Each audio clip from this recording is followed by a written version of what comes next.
আজান দিলে 2-4 জন অথবা 150 জন মসজিদে ঢুকে, বাকি 500 জন পিকনিকের জন্য গিয়েছে, দেখার জন্য, নামাজ পড়ার জন্য নয়। যেরকম কি না, ইবাদতের জন্য যায় নাই, দেখার জন্য গিয়েছে। মসজিদ উন্নত হচ্ছে, মসজিদ কারুকার্য হচ্ছে, মসজিদ কোটি কোটি টাকা খরচ করে মসজিদ বানানো হচ্ছে। এটা মনে করিয়েন না এটা ভালো আলামত, এটাও কিয়ামতের আলামতের মধ্যে একটা। যেরকম কি না, যে কিয়ামতের আলামতের মধ্যে একটা। কারণ মসজিদ সুন্দর হবে, মুসল্লি নাই। যেরকম কি না, মসজিদ সুন্দর হবে, মসজিদ বড় হবে, মসজিদ কারুকার্য হবে, মসজিদের টাইলস লাগবে, জারবাতি লাগবে, সব হবে, কিন্তু মসজিদের ভিতরে মুসল্লি এখনো টাইলস লাগছে না, এখনো ফাঁকা হয় নাই। যেরকম কিনা, কাছাই আছে। যারা আসবার তারাই আসে, যারা মরে গেছে কিছু মুসল্লিরা, এরা আসতো, বাড়ে নাই, শুধু কমতি আছে। যেরকম ঠিক কিনা, বাড়ে নাই, কমতে আছে।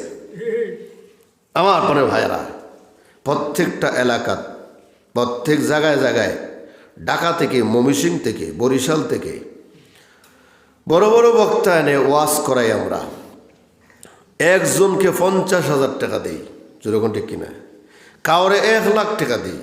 কিন্তু ইমাম, আপনার মহল্লার যে ইমাম আছে, যে আপনার মসজিদে ইমাম আছে, বৎসরে বেডায় বৎসরও 1 লাখ টাকা পায় না বেতন। যেরকম ঠিক কিনা, কিন্তু আপনি 1 ঘন্টার জন্য বক্তা এনে 1 লাখ টাকা, 50,000 টাকা, 70,000 টাকা, বয়ান 1 ঘন্টা।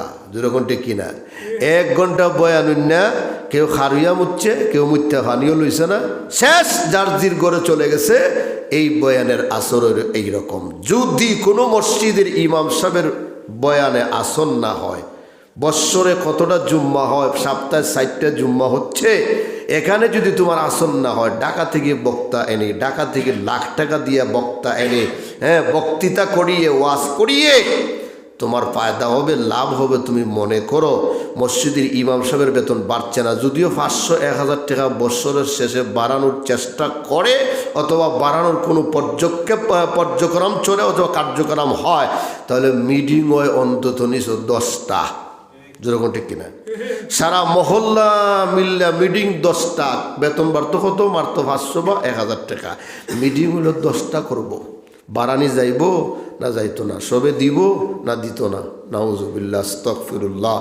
এইরকম মন মানসিকতা নিয়ে আমরা চলতেছি, যার উপরে, শুধু আমার কথা বলতেছি না, এই কথা বলার উদ্দেশ্য হলো ডিসেম্বর মাস তো শেষ, জানুয়ারি আসছে, অনেক ইমাম সাহেব উদবদল হবে, এই জন্য বলতেছি।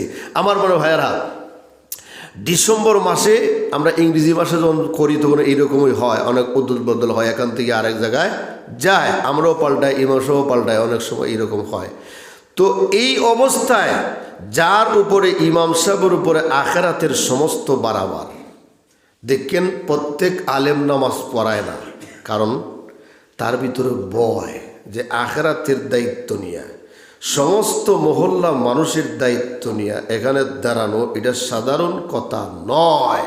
যেরকম ঠিক কিনা, এই আখিরাতের সমস্ত দায়িত্ব নিয়ে ইমাম সাহেব আপনার দায়িত্ব নিয়ে এখানে দাঁড়াইছে, আখিরাতের দায়িত্ব নিয়ে। যদি সামান্য একটু সামান্য ভুল হয়, কিয়ামতের ময়দানে সমস্ত মুসল্লিরা মামলা দায়ের করবে ইমাম সাহেবের বিরুদ্ধে। এই দায়িত্ব নিয়ে ইমাম সাহেব দাঁড়াইল, বেতন 5,000, 6,000, 7,000 টাকা।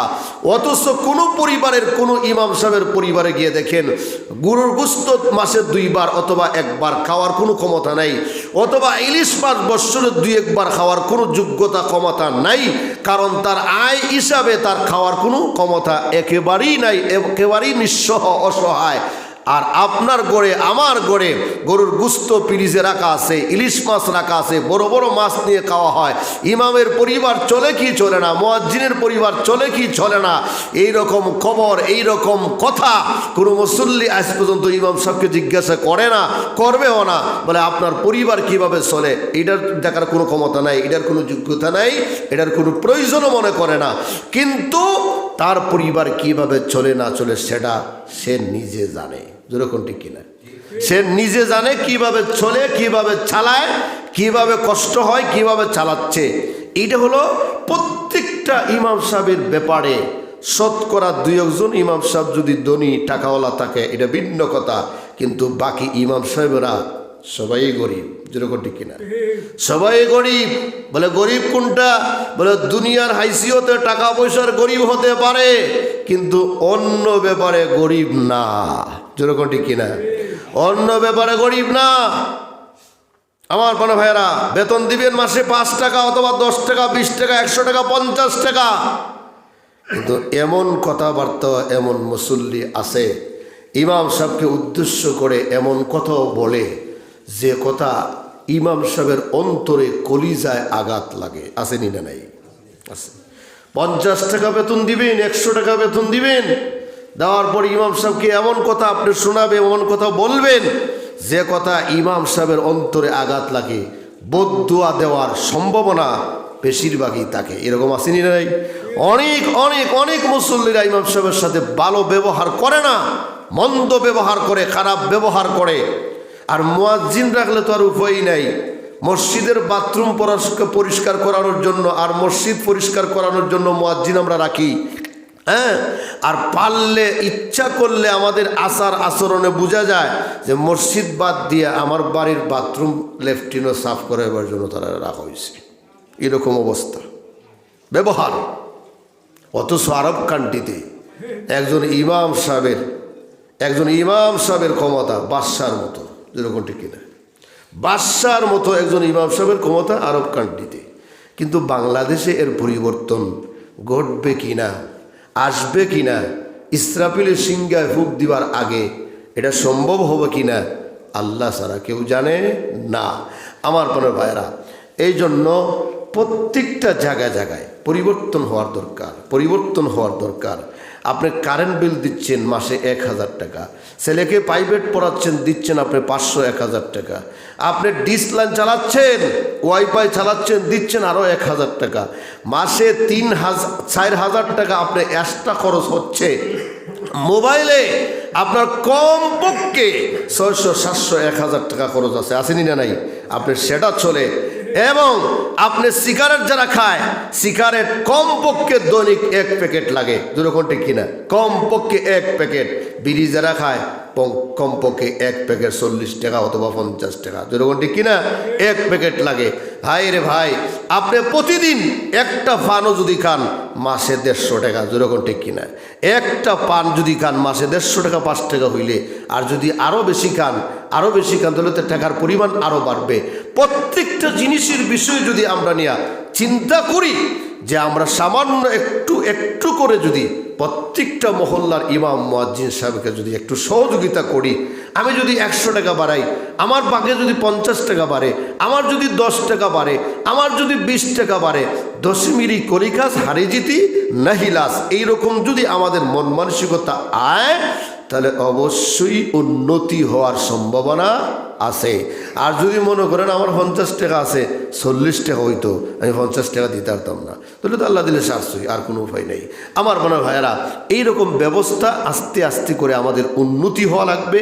দেশের মানুষকে, মহল্লার মানুষকে, মুসল্লিদেরকে মন মানসিকতা সুন্দর করে আমাদেরকে সামনের দিকে আগাবার আল্লাহ তাআলা তৌফিক দান করুক। সকলে আমিন বলেন। ওয়া আখিরি দাওয়ানা আলহামদুলিল্লাহি রাব্বিল আলামিন। সাল্লাল্লাহু আলা সাইয়্যিদিনা মাওলানা মুহাম্মদ ওয়া আলা আলিহি ওয়া আসহাবিহি ওয়া সাল্লাম। আস্তাগফিরুল্লাহ ইন্নাল্লাহা গফুরুর রহিম। আস্তাগফিরুল্লাহ ইন্নাল্লাহা গফুরুর রহিম। আলহামদুলিল্লাহ রাব্বানা যালামনা আনফুসানা ওয়া ইল্লাম তাগফির লানা ওয়া তারহামনা লানাকুনান্না মিনাল খাসিরিন। ربنا آتنا في الدنيا حسنة وفي الآخرة حسنة وقنا عذاب النار وقنا عذاب القبر وقنا عذاب الفلسرات وقنا عذاب الحشر وقنا عذاب الميزان وقنا عذاب اليوم القيامة ونجاة من النار وقنا عذاب السكرات الموت وقنا عذاب الغمرات الموت وقنا عذاب الفتنة الدنيا والآخرة رب العالمين آي الله আমরা यतीम कंगाल भिक्षुকের বেশে, অপরাধীর বেশে, আল্লাহ আমরা গুনাহগার, তোমার নাম গফফার, আমরা নাফরমান, তোমার নাম রহিম রহমান। আল্লাহ আমরা মখলুক, তুমি আমরা খালিক আর মালিক। আল্লাহ তোমার দরবারে হাত বাড়াইছি, আল্লাহ আমাদেরকে খালিয়াতে ফেরত দিও না আল্লাহ। আয় আল্লাহ আমাদের প্রত্যেকটা মানুষের আল্লাহ তুমি আল্লাহ বড় হাতে ফিরাইয়া দাও আল্লাহ, খালিয়াতে ফিরাইয়া দিও না ইয়া আল্লাহ। ইয়া আল্লাহ আমরা যে আশা নিয়ে তোমার দরবারে হাত বাড়াইছি প্রত্যেকের নেক আশা পুরা করিয়া দাও আমরা কে কোন গাড়ের মধ্যে একটা পড়ছি আল্লাহ তুমি জানো, ওই সমস্ত গাড়গুলা থেকে আমাদেরকে উদ্ধার করিয়া দাও। আয় আল্লাহ আমরা দিলের পেরেশানিরে তুমি দূর করিয়া দাও। আয় আল্লাহ আমাদের ব্যবসা বাণিজ্যে আল্লাহ প্রত্যেকটা কাজের মধ্যে বরকত দান করো। আয় আল্লাহ দেশ বিদেশে আমরা সহ প্রত্যেকের আল্লাহ তুমি হালাল রুজি রোজগার করার তৌফিক দাও। হায়াতে জানে মালে তুমি বরকত দাও। সমস্ত বেমারি হলতে শিফা দান করো। এলাকার সমস্ত মুর্দাগানের কবরের আযাব মাফ করো। আয় আল্লাহ এলাকার মুসলমান ভাই আর বোন হলতে